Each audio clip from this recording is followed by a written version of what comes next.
What's up, everybody? It's the Woodward Sports Network. We are the Woodward Bets Show. I am Scott G. Risen, and I have Chris, Detroit Beastie, with me today. What's going on, Chris? Haven't seen you in a few days. Yeah, it's been fantastic. I knew heading into this gig, it wasn't an everyday thing. It's always you and Chris Prince, Beers Maker fan. And I'm cool with that. So anytime I get a message from you that says, hey, you free? Because we'd love to have you is a very good day. So very happy to be here. And look, to be honest with you, it's kind of like if a divorced parents, they got to split the kids up. And one day, 2-3 days a week, you get visitation. And the other half of the week, the other people get visitation. So I'd like to think Thursday, Friday, Saturday, and Sunday are kind of visitation for you, for me. So this is great. That's a good way of putting it. But yeah, Chris, beer maker fan, he's quite the super dad. He's got three girls. He coaches a lot of their sports teams. He's into the softball, and they got some tournaments. I know he had to travel this week, so I wanted actually to get all three of us on here today, try to get us all on a Friday. I thought that would be a lot of fun, but we'll get to that. We try to do our best to keep everybody happy, keep everybody accommodated, and still get a good show out here for everybody. But man, I'll tell you, Chris, this is a great day today. We got baseball. I mean, man, we got 4 baseball games all day today. I know when this airs here, we're taping a little bit early when it airs. It should be some of the later games, but excited for some baseball. I love playoff baseball. Kind of forgot about how great it was while we had this COVID break. But really looking forward to that. Today we're going to talk about some injuries. We got a lot of injuries to talk about. What could affect your lineup. Today is a big day. Obviously, we've said many times with practice, if your guy practices today or does not practice, usually Friday's the telltale sign if a guy's going to get out there or not. We got some sit and start questions that we asked some of the people. We got a few of them come through that we had, so want to get to those today. And then, like I said, we'll talk a little bit about those later baseball games as we go on. But Chris, I got to kind of brag for a second. Man, that's 2 nights in a row my best bet has hit. Chris and I we had a little difference last night in that game between the Rams and the Seahawks last night. I wanted to call them the highlighters with them stinking jerseys they had last night. It's kind of hard to watch with the eyeballs. But, yeah, that was a good game, man. We saw Dusty Geno Smith come in for Russell Wilson after he smashed his finger. Yeah, that was a decent game. I was actually sitting in a pretty position last night on DK to possibly get up there and tie for first in that Millie. All I needed was a late Alex Collins touchdown. He actually got tackled there on that screen pass. I was actually standing up yelling, "Come on, get in there!" But didn't quite work out. But hey, it was a fun night. But yeah, I ended up now I'm up 2 on old beer maker fan. So just a little forewarning there to you, Chris. I'm hot. You might not want to go against me in case you get any of them crazy ideas as we get along here today. Yeah, have at it. I mean, I know it. I know every day you got something going on, and they're always good. I mean, heck, that's why you're broadcasting every day here with Woodward Sports. You know what the heck you're talking about, and you're very good at it. And really quick, Scott, if I could have maybe a minute or 2 of your time, nothing crazy. I just want to mention Alex Collins last night, right? So Collins, $7,500 on FanDuel, only $3,200 on DraftKings. So last night, throughout the day, once Chris Carson was inactive, everybody's talking about Alex Collins. What do we do? What do we do? And I mentioned him in my Thursday night DFS video, and I said, you know what? To me, I'm fading Alex Collins, and it's not from a talent perspective. It's not from a price perspective. It's from a case where his projected ownership is going to be through the roof. And then as soon as the clocks hit 0 last night, I get the tweets coming in under my main one, why I want to fade Alex Collins, or what the love and the desire to play Alex Collins last night. And folks just don't get it. I mean, I'm not rude. I don't put anybody down, but people just don't get it. And a large portion of folks, they say, well, I understand that you said fade Alex Collins, but if he scored a touchdown, you would have been eating your words. Or if he had a touchdown reception, you would have looked foolish. Well, guess what, people? He didn't score a touchdown. His points were what it is. I believe on FanDuel, he was the 11th highest scoring, player on that slate. Matt Gay, the Rams kicker, scored more than him. So it's all this coulda, shoulda, woulda straw man arguments. I wanted to fade Alex Collins just because of the projected ownership, and I'd like to think it turned out pretty well. Pedestrian day. I think he had like 70 something total yards and receptions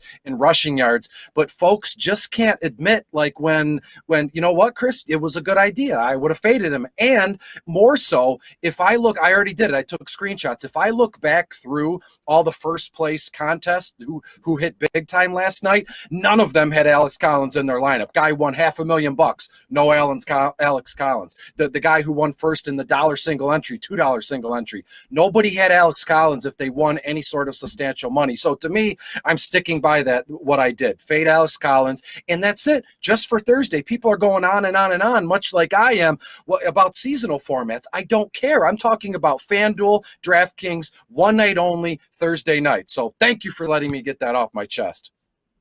No, but I'll tell you what, Chris, that's a thing, like here we're sitting in the seat every day. We're giving out plays, man. We're not going to be right all the time. There's just no way. But you know what? Really, I think what people need to take out of it is the way we play. Like, how are we setting ourselves up? What kind of theories, we like? And a lot of these theories we have, I mean, I've researched and studied over a longer period of time to see if it's plus even or not. If this, maybe fading a guy like that. I mean, you were mentioning while you were talking about Alex Collins. So I pulled up on my DK with the showdown last night, and Alex Collins was not on that team. So Sony Michel was on there, Higbee, Henderson, Metcalf, Stafford, and they had Robert Woods as captain. So if you watched this show yesterday, I actually mentioned I think you should play a guy like Robert Woods or get one of these cheaper receivers from the Rams in your captain spot, which actually worked out well. So we saw the breakout of Robert Woods. I think what we got to realize and remember here as the NFL season goes on, it's not always cut and dry blue. These teams got to be able to change up how they look offensively. So, you get a lot of these games, Stafford can't keep looking at Cooper Kupp all the time. He has to develop other weapons or that offense was not going to click. So I think they made it a point last night to throw it to Robert Woods. I mean, it seemed like every time I looked up, Woods was involved in the play, which, was good for me because, I've been complaining. I have Robert Woods on some teams, and then to get that news that Ridley wasn't going to get on the plane to London was tilting. But, Chris, you can't let that kind of stuff really get. I've been doing this touting stuff for quite a while, and you know what? Those are the type plays that get you to the top. If you play the vanilla stuff all the time, you're never going to get to the top. You gotta. Exactly. I like your conviction. You had a conviction. You're sticking with it, and that's what you got to do. Don't falter or don't waver. And the next time a situation comes up like that, you know what? You're going to do the exact same thing. You identified the situation. You knew what was there. And you made a bold call, and you know what? That's what gets you to the top of these tournaments. To keep playing chalk, you're just trying to cash at that point. Min cashing isn't fun. I want to get up to the top and turn my whatever $15. Like I said, I was sitting pretty last night. If Collins would have scored, I did have him on my team, but if he would have scored last night, he would have passed the Sony Michel and then the Higbee. Because Collins last night had 9.2 points. So Higbee had 9.4 and Michelle had 11.5. So, you know what, when you start breaking down the differences in those standings, literally between Stafford, Metcalf, Henderson, and Woods, which were the four other guys, it only then became a 2 versus 2. So those 2 points literally are what the difference were in the standings. So, yeah, by fading Collins, that did get you to the top. So you weren't wrong. The other people saying, shoulda, woulda, coulda. You know what? The one thing I always get a kick out of is I should have played this guy. I had him in my lineup. I should have played this guy. Well, you didn't. So, I don't want to hear the shoulda, coulda, woulda stuff. That's all. That's just all bull crap, really, to me. But it's like I'm taking crazy pills. I'm taking crazy pills. Hey, I like the conviction. That's what you got to have, man. In this business and this stuff, you got to have conviction. But you know what? It's usually like you already can kind of figure out. You guys are figuring me out a little bit. I look at situations in the teams, like when we talk about the early line betting, I'm looking at numbers, I'm looking at different stuff. So, that's what you got to look at. Just kind of get yourself a process and then stick with it. Don't falter, don't bounce all around. I mean, it's like playing blackjack or playing any kind of gambling, blackjack, poker. You stick to one process, one theory. That's what gets you the consistency in your process. That's what you need. So that's what we're trying to instill in everybody. And it's a good thing. But Chris, I want to say, hey, we got that sponsor. We gotta do a little housekeeping. So we're gonna let Beer here do the underdog read for us. So Beer, have at it. Let's talk about Underdog Fantasy. NFL season well underway, as we know. You can still draft a new fantasy team each week on Underdog Fantasy to win cash prizes. So basically a best ball format. You draft it, forget it. You don't have to mess with it at all. So it's not too late to get into the action. Through their slick mobile app and user-friendly site, you can join a league and draft a team in literally minutes. Plus, the folks at Underdog going to help you get started with a free $10. Who doesn't love free? So when you sign up, make your first deposit, use the promo code WSN. That's WSN as in Woodward Sports Network. So just go visit UnderdogFantasy.com in the App Store or the Google Play Store. Sign up with the code WSN. Deposit $10, and you get $10 free. That's Underdog Fantasy, promo code WSN. All right, Beer, thanks a lot for that. Always get the Underdog. Chris, Underdog's kind of exciting here. We might get a guy. We're going to try to get a guy on from Underdog, maybe explain. We got NBA coming up. There's a lot of good stuff for NBA. And then on week 6 here on Underdog, too, we got they got like another season-long best ball kind of thing. So you set it, you draft it, you leave it, and it just plays itself out. A lot of fun. You can get in there. The drafts are really quick. It's a good time. So kind of recommend that. But let's get into some of these start-sit questions we had for our show. It is Friday, Chris, so I got some questions. I'm going to throw them to you and let you have at them first, and then I'll chime in after. But we got one from Lendog24. He asked, who would you start this week, Cousins or Mahomes? Them are two pretty good quarterbacks, but I think he must be concerned about Mahomes' matchup against Buffalo. Yeah, if you look at these games here, and if you bear with me, I'm just looking up what I have for my projections this week. I glossed over these, not glossed over, but I looked at these questions here, and it's a great move. As I think you said, Minnesota. Let me find them there in what I have here. Kansas City is playing. Dang it, I don't have, my notes are right here. I can't find it. Anyway you slice it. Patrick Mahomes. Buffalo. Oh, yeah. Sunday Night Football. Buffalo at Kansas City, and then Detroit's at Minnesota. So in the Lions-Minnesota game, the over-under, I always look at the over-unders. If it's kind of a close call, there's a few kind of foundational things that I do here. So the 0-4 Lions head to Minnesota. Over-under is at 48.5 in this one compared to Buffalo, Kansas City, which is at 56.5 if I'm not mistaken. So of these two quarterbacks, I have Kirk Cousins. For you can lock Kirk in for about 250 passing yards, a couple touchdowns, and be done with it. When it comes to Mahomes, you can lock him in for about 280 yards and 2 touchdowns. So when all is said and done, I still trust the talent of Patrick Mahomes in what actually is kind of a primetime game. Sunday Night Football, Buffalo at Kansas City. So looking at this one, I think Buffalo wins that game, but that really doesn't matter when we talk, start-sit stuff. Who is going to have the better day here? And give me Patrick Mahomes just based on the talent, just based on the large nature of this game here. And again, Kirk Cousins is Kirk Cousins.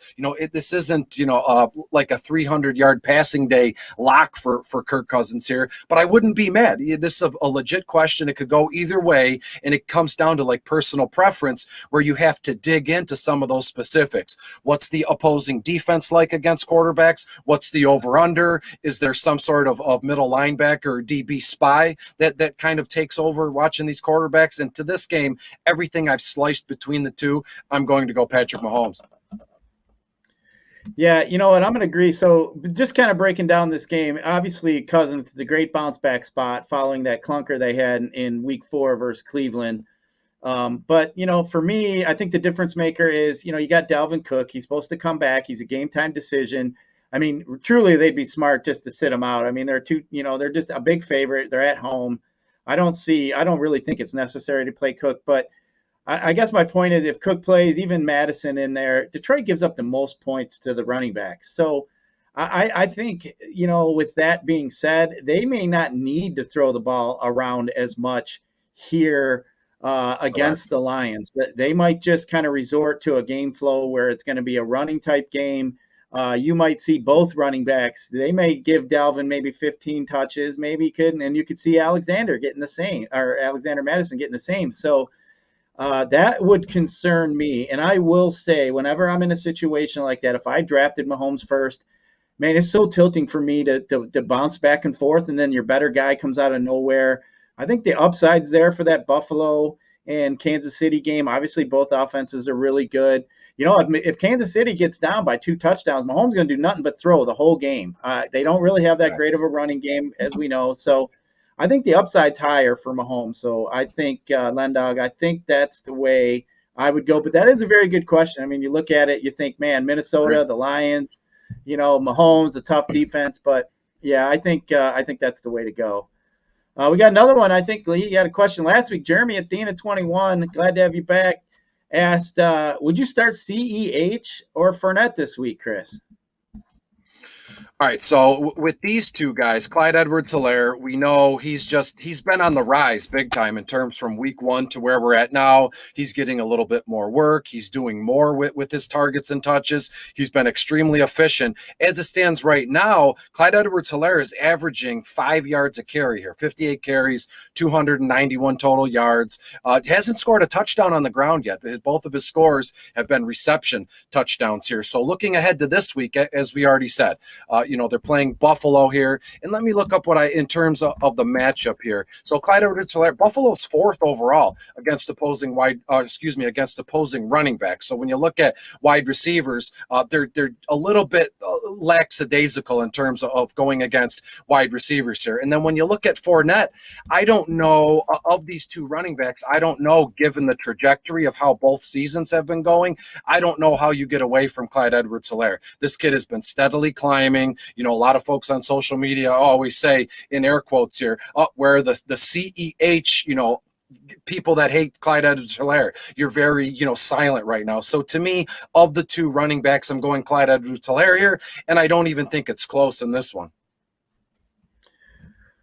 Well, I actually think it may be a little bit closer than you may believe. I think both are actually in really good matchups. But here's my concern here. CEH did play only for a season low 52% of the snaps last week. Darrell Williams was getting he got 12 touches. So I mean, it seems like his playing time's dipping a little bit. So I am a little concerned with CEH. Now he has had 2 straight 100-yard rushing games, which I think is what everybody's paying attention to. But I'm looking at like the snaps. So I think he's losing a little bit to Darrell Williams. And then when we bounce over here to I haven't lost my train of thought because I was looking at all the stats. But when we get back here to look at Fournette, Fournette here, you got, I think basically what's happening is with Fournette, you got those running backs over there are losing Brady's favor. So I think Ronald Jones, Bernard, I think those guys are not really, they're not just getting the looks there. So Fournette got like 82% of the snaps. Miami is a bottom 4 team against the running back. So I think Fournette here is going to get a pretty good share. I think he's going to get more looks and more touches. He's in for more play. I think the matchups are very similar, but I'm going to lead Fournette just because I believe he's going to get more of the lion's share to where he actually may be a bell cow back now over there, to where I think CEH is splitting a little bit more carries with Williams. So I guess that would be my recommendation. I think they both have similar matchups, but just by looking at, that type of stuff is what would lean me toward Fournette. But the next question we got, Chris, is from Brian B. 1983. He's asking, would you start Najee Harris or Corey Davis in a flex PPR league? So it looks like Najee Harris definitely has got a really tough matchup this week. So I don't know what your thoughts are with this one. I think it's a tough question. Yeah, it is a tough question. So let's dig in from a numbers perspective here. Pittsburgh, they're at home against Denver, right? And the over under in this one is about 40 and a half here. And as it stands now, let me look up what I have for Harris real. Yeah, Denver's first overall against opposing running backs in comparison to Corey Davis, who is, let me bring it up, and here it is. So Corey Davis, he should be. Sorry, I'm losing my train of thought here as well. So Corey Davis, there's a case to be made here that of the plays here, Najee Harris is going to see a large portion of the workload. He is their RB1. He went from, what did he have, 19 total targets, and it dipped down a little bit because obviously 19 targets for a running back is unsustainable here. But here in this case, I have to lean Najee Harris. Tough matchup or not, these are, I know a lot of folks say, fantasy football, start sit stuff, DFS stuff. You can throw out the projections.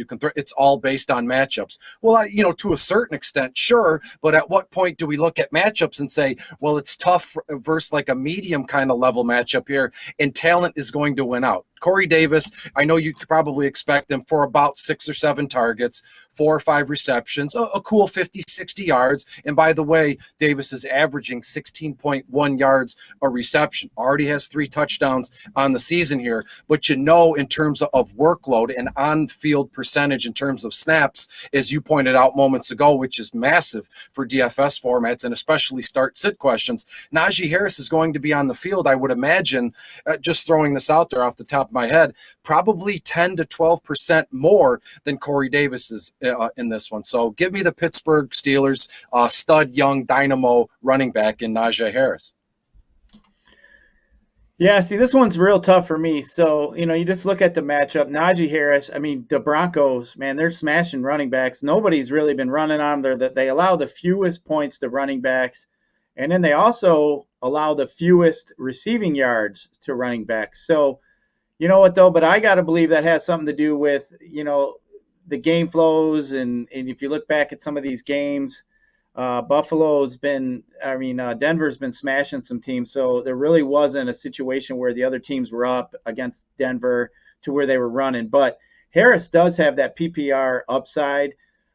He is an outlet for Ben to, any kind of rush comes on.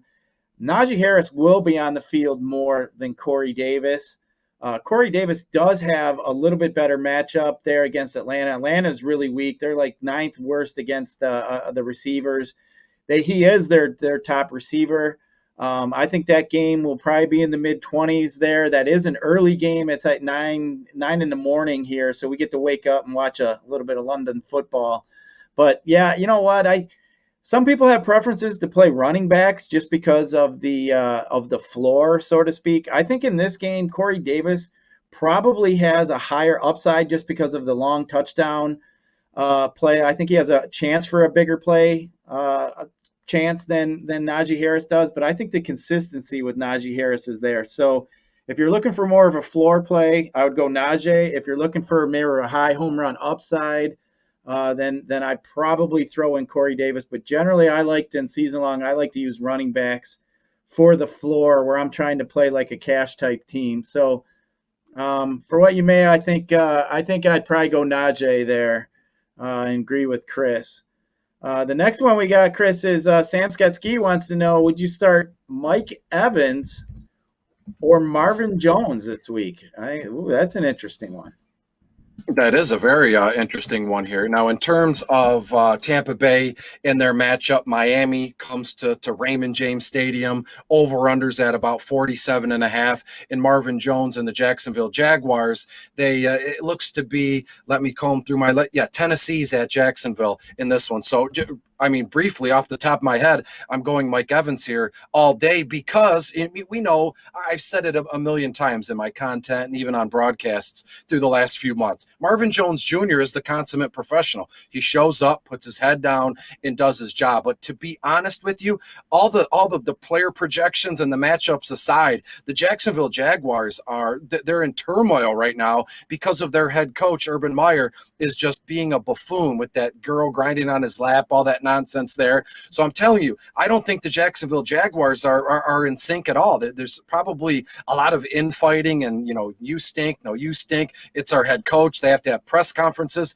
A lot of that stuff is super distracting from an on-field perspective. So from a question standpoint, Mike Evans, about 8 or 9 targets. Awesome. About 5 or 6 catches. You can pencil him in for probably 70 yards and a touchdown in this one. And compared to Marvin Jones, the targets will be there as well. 7, 8 targets for Marvin Jones. But I think he catches drastically less of his targets, about 4 or 5 receptions for 50, 60 yards. And that's about it. So give me Mike Evans on the strength of there's massive multiple touchdown upside any week Mike Evans is on the field, and especially this week because the Miami Dolphins are in town. So give me Evans, please.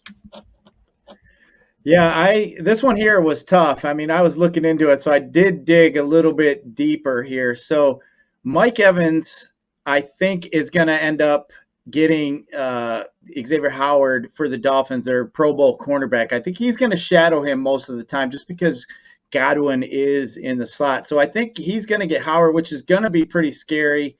But, Tampa does do a pretty good job at bouncing around. My fear is that Brady's very smart with his matchups.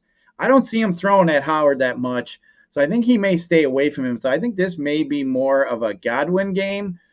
We've seen already a couple times where Evans has been completely shut out, where he doesn't even throw at him just because he's drawing the other team's top corner.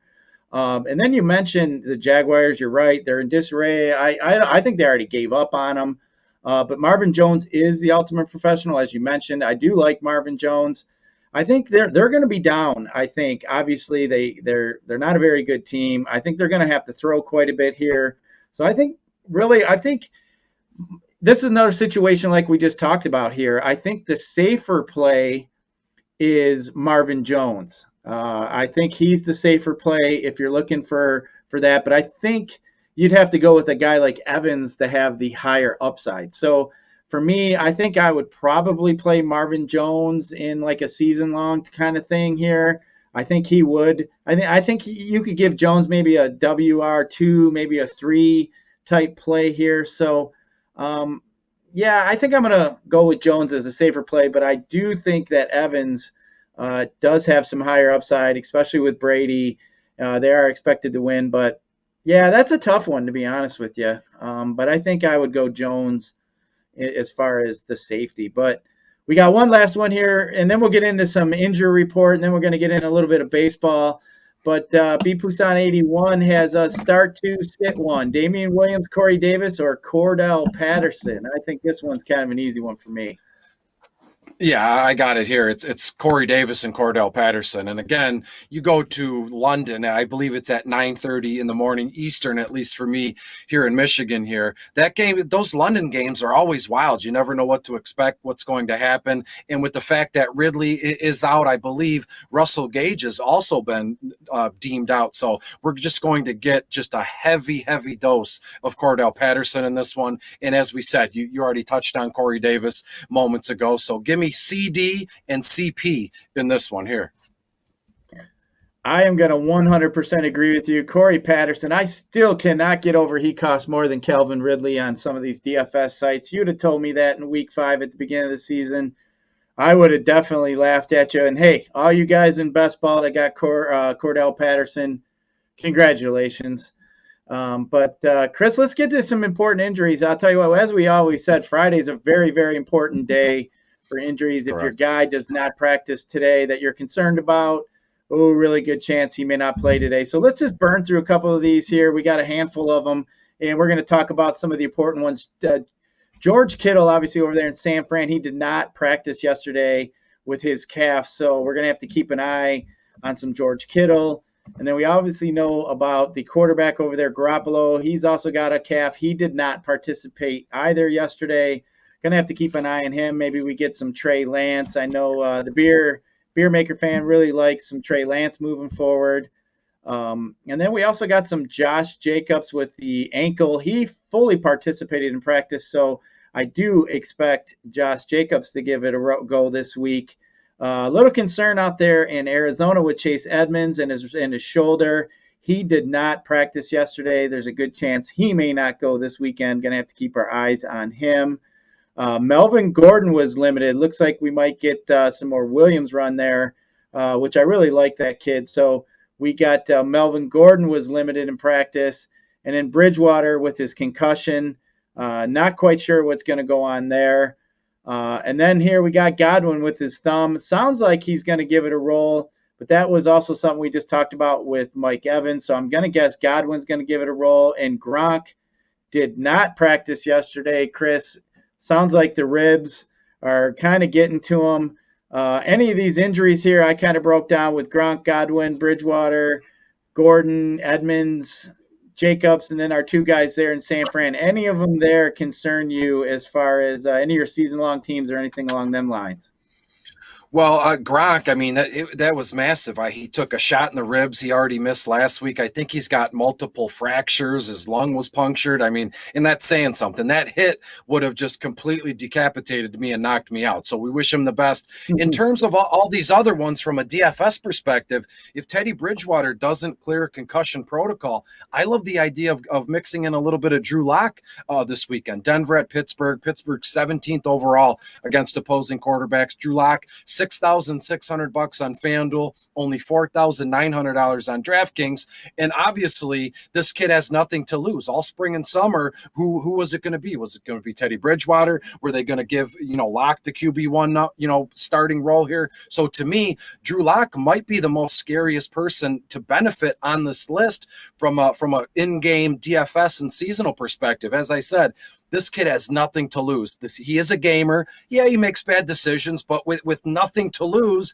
and everything to gain, I think Drew Lock, if he is made official, the QB1 for this week, this kid could go nuts, sling the ball 45, 50 times here. So I love Drew Lock out of all this stuff. And again, no ill will. I'm not talking bad of the injured folks, but we kind of have to plan ahead and see what we can do. Yeah, I mean, Bridgewater hasn't been lighting it up at all. From what I'm reading, it sounds like he may clear the concussion protocol, but they're not 100% sure. But like you said, with Drew Lock, the one I was kind of interested in was the Chase Edmonds one. He didn't practice Wednesday or Thursday. So it sounds like James Conner is going to be the feature back this week. So, we'll see. We'll see about that, but that's one definitely keep an eye on to see if he practices today. So James Conner might be a guy in DFS this week.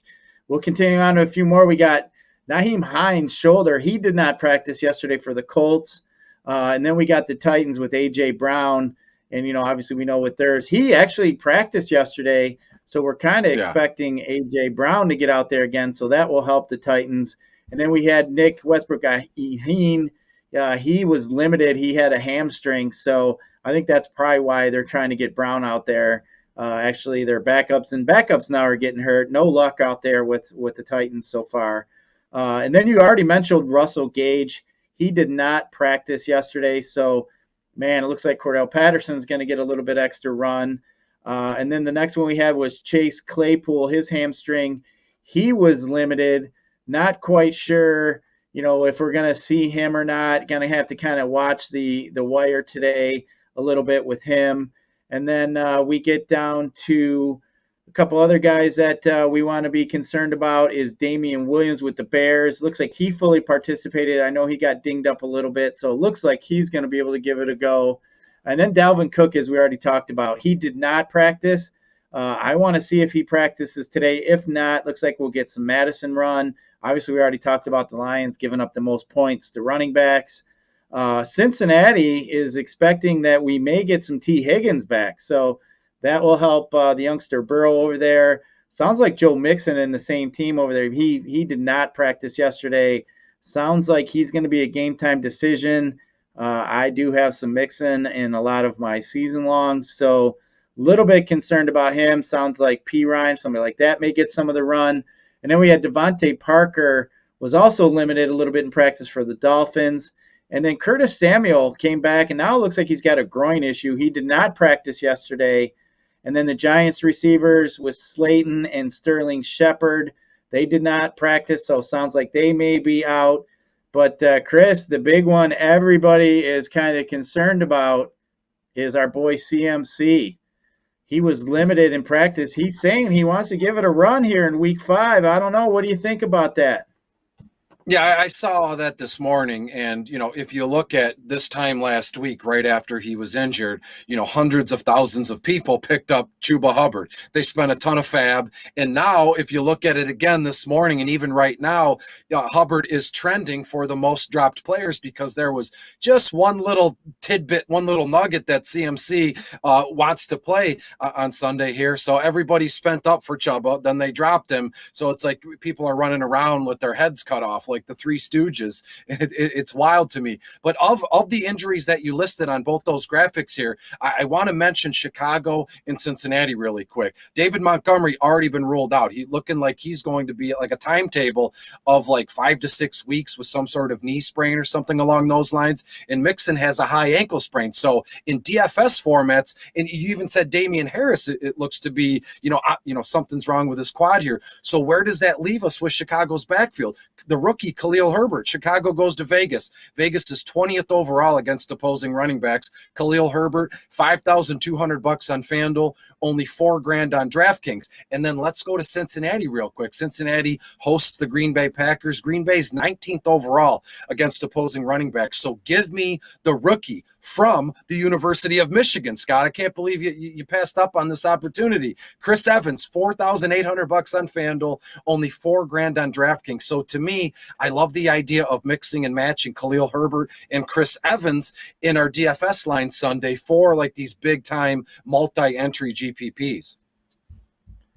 Yeah, I like it. I don't mind that. Those are the kind of plays that give you the topics because those guys are going to be mid-price, and it's going to open up a lot of the other bigger name players. But on this main slate this week, we there's not a lot of the big names. Buffalo, Kansas City playing on Sunday.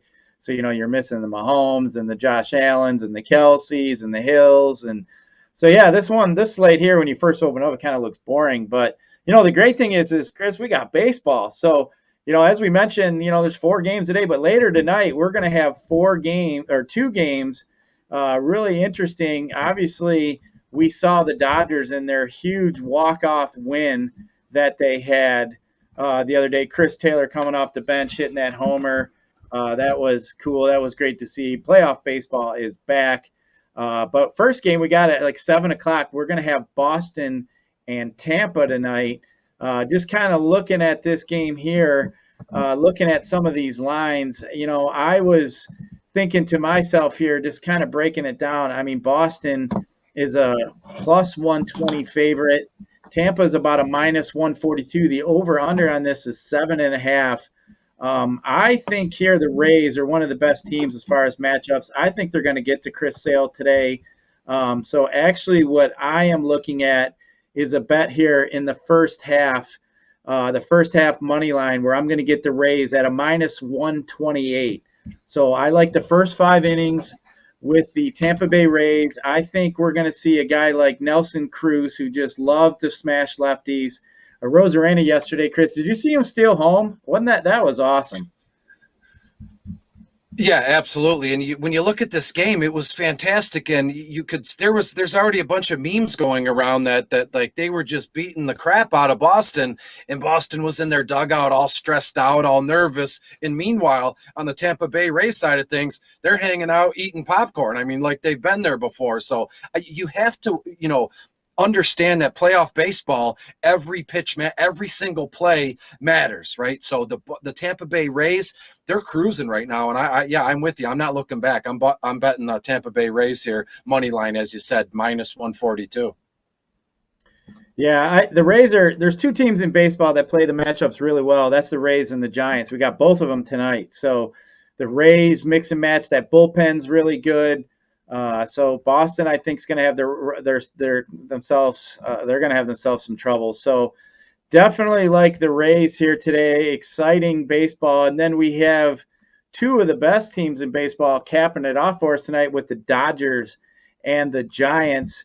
Just kind of looking here, Chris, I think the Giants, this is kind of like a thing in football I like to look at when a team just came off a huge emotional win, and now they got to go in, that being the Dodgers after that walk-off, and now they got to play a team that literally has built themselves to beat them. I mean, you don't think the Giants are sitting here waiting for the Dodgers. They are waiting. They want to see the Dodgers. I think they have a lot of lefties in that bullpen. You can get them today on the money line at plus 100. There's no juice if you take the Giants. I think I'm leaning Giants. You got the over-under at 7. Not sure I really am a fan of that. I like both teams' offenses here, but, man, I think I like some Logan Webb today against Walker Buehler and them Dodgers. So I do like the Giants. I think I'm going to roll both home teams tonight. But for me, the Giants at that plus 100 mark is something I'm looking at. Absolutely, I couldn't agree more. And aside from like the NBA playoffs, like professional baseball playoffs, it's exactly like a soap opera or like a play of some sort. It's so dramatic, but it's equally as exciting here. So after the win last night, I think San Francisco bounces back in a big way, and I'm with you. This segment's been kind of boring because we agree with each other, but I mean, if it's right, then it's right. So I'm with you 100% in terms of DFS formats. Tommy LaStella more than likely, leading off, Buster Posey in the third hole, and then who's going to bat cleanup this evening? Dickerson or Chris Bryant? More than likely, as I said it, Dickerson will be batting cleanup, and then Chris Bryant, boom, right there in the 5 hole. So I'm taking the San Francisco Giants money line, and I'm going to stack the heart of this order 1, 2, 3, 4, and then I'm even going to run back another line with the bottom of the order. Logan Webb pitching, Evan Longoria, Yastrzemski, and Crawford, and then you can throw in a little bit of Chris Bryant there too. Yeah, I will say the Giants lineup is, I watch baseball every day and play DFS baseball all season long. I didn't miss one day. The Giants lineup for me is always the toughest to predict. They are always mixing it up. But I will say, though, if you're looking at some of these player props, like the Ks for the pitchers, the K props, Dave Roberts is really, really, really good and frustrating as a guy with, having a Dodger pitcher, but he ain't afraid to yank him out in the 4th or 5th inning if he feels it's a great hitting situation that he wants to get a better bat. He believes in his bullpen. He's going to yank him out if that's the case, especially if it's a situation where he just doesn't want to give up and out. So Buehler could be in. His K prop is over 6.5. It's almost to the point where I could see it where it goes down to 6 because the juice is a plus 152 at over 6.5. The under is at a minus 196. I generally don't like to take like a minus 196 line, but man, I'll tell you, if this does get to 6, I think that Walker Buehler under is pretty interesting for me. I'm not sure if it's going to get there, but I'm going to keep my eye on it. Maybe you can bounce around some other books and get it. But Logan Webb, that kid's he's really good arm. I don't mind his over. It's only 5.5. So for me, you may only have to get 3 or 4 innings out of him to get to that 5.5 K prop. So I really don't mind that at all. But man, I am really excited to watch some baseball tonight. So Chris, I'm going to give everybody my best bet. It's been 2 days in a row that I've hit it. And I am going to go with that Rays money line in the first 5 innings, as I mentioned.